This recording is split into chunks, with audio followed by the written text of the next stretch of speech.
Hey everybody, Lex DeVille here, back with another lesson. This one's going to be talking about rapport building in your proposal. So a lot of you might have heard of the term rapport in the past. It gets used in a lot of sales trainings, definitely NLP training, hypnotherapy training.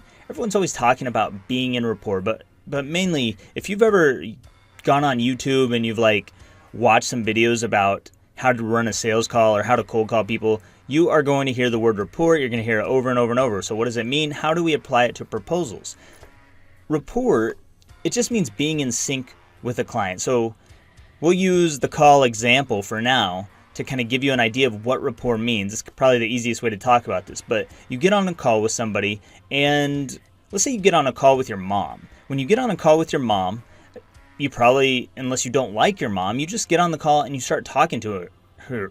You start talking to her. It's really natural. It's like, hey mom, what's up? And she's like, hey, nothing. What are you doing? I just got off work. And you just go into conversation. You instantly can chat about anything in the whole world. It doesn't even matter, depending on how good your relationship with your mom is, of course.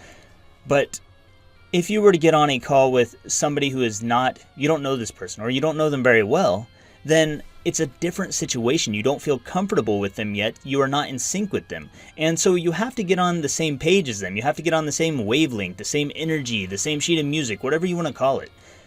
You have to be in sync with this person, okay? So you get on a call, and it's always awkward when you get on these sales calls, or cold calls are especially awkward, but we won't go into that. But let's just say you get on an interview call with a client on Upwork. So the first thing that happens, you're like, hey, how are you? And you start off you may smile, maybe you don't smile. If you don't, you should. But you get on there, maybe you start with some small talk, talking about the weather for a few minutes. And if you've seen or been through my other course or seen any of my sales training, you know that I think that's totally fine. You start off talking about these random off-topic subjects, and then you move into the sales call, the discovery call. What happens is, with rapport, at some point, after you've talked to each other about the weather, or where you're from, or whatever, your cats, if you're a cat lover, you both have cats, that's awesome. We both like cats. That's great. So you're in rapport for a moment, and then you start into this call, and then eventually maybe you say something that they don't agree with.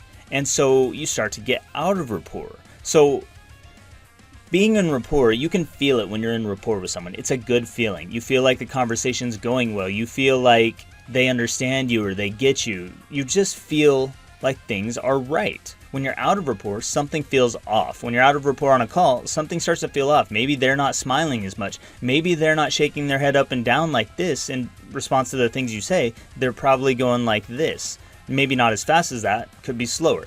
But the point is, being in rapport feels good. Being not in rapport does not feel good. It feels off. It's a gut feeling that something is off. So on sales calls, if you're managing a sales call, you have to get back in rapport. You have to be able to ask the right questions or say something that gets you back in rapport. Now that doesn't mean talking about their talking about the client's cats again. You don't want to go off topic because you need to stay on track toward the sale. That's a straight line persuasion. This what Jordan Belfort, gosh, all tongue tied today. What Jordan Belfort taught to all those people, to all of his employees and all those other people who scammed everyone in the whole freaking world. But despite the fact that he was scamming people, what he taught does work. The psychology behind what he was doing makes sense. So whenever you're working on a sales call, you've got point A where you start, point B, this is the sale, and then you've got a straight line in between there. Now, if you go too far off that line in either direction, you're out of rapport. That's how he teaches it. And you want to stay as close to being on the line and always moving toward the sale as possible, always moving forward. So you don't want to go back to other topics and things like that. All of that is to say that it's a general feeling of wellness, of goodness, and when you're out of rapport, it doesn't feel good. So how do you apply this in your proposals? That's the next question. Because in a proposal, on a phone call, if you get out of rapport, you just talk to the client. You say different things to the client and you get back in rapport. But when you send an Upwork proposal, you can't just get back in rapport. You only get one shot. There's only one chance for you to do it right. So you have to get it right your first time. So what are you going to do that is going to make the client feel good about you right up front? I have 4 things that I think are kind of off the top of my head. The number one thing you're going to do is your greeting. You need to have a good greeting. So a good greeting is not going to be "Dear hiring manager." Oh my God, I swear if another person sends me "Dear hiring manager," I'm just going to lose my freaking mind. Dear hiring manager, anything starting with "dear." Don't start any proposals with "dear." I swear, don't start proposals with "dear." Start them with "hi." Start them with "hey there." I don't know about hello. Hello might be okay for B2B. You could do "hi there." You could do "hey there." Best case scenario, use their name. Because we like it when people use our name. We pay attention when people use our name. So if you know that their name is John, and you might know that because of the secret squirrel tactics that I'll teach you in the next lesson, I think it's the next lesson, you'll find their name. You might say "hi John" or "hey John." Just keep it casual and friendly, just like you would if you're talking to a friend. So that's the first part, it's your greeting. And then you're going to make sure you have good spelling and grammar. So this is the next thing that gets me out of rapport with people. When I'm a client and people send me a proposal that's got lowercase i's all over the place, it's got jacked up spelling all over the place, they're a copywriter, misspelling copywriter, things like that bugs me so much, and I'm just like, nope, we are done. So check your spelling and grammar. Matching and mirroring. We'll kind of go into this a little bit more in the agreement lesson that's coming up, and I think it's 2 lessons down. We'll go into agreement a bit, but matching and mirroring. Matching being whatever the length of their proposal is, you want to kind of try to make your application, your proposal, whatever the length of their job post is, you want to try and make your proposal a similar length. So let's say that their job post is 1 paragraph.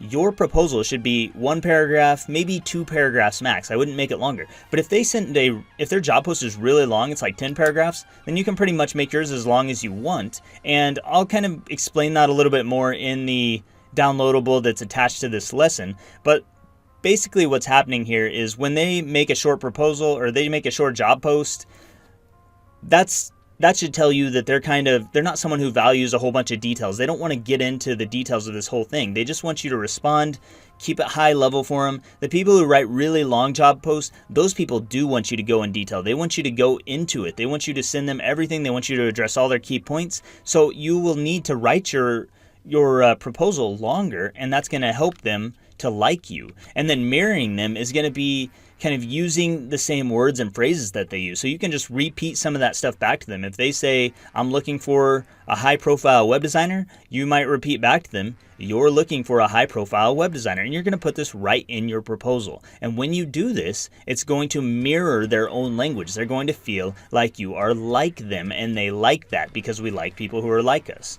The last part of this is just your whole goal with rapport really is to create feelings of confidence, competence, and comfort. And we have either already talked about that or we will talk about that in another lesson. I can't remember if I already recorded a video on it, so just keep that in mind. This is a big deal. Confidence, competence, and comfort are a big deal when it comes to proposal writing. They're kind of everything, so just remember that.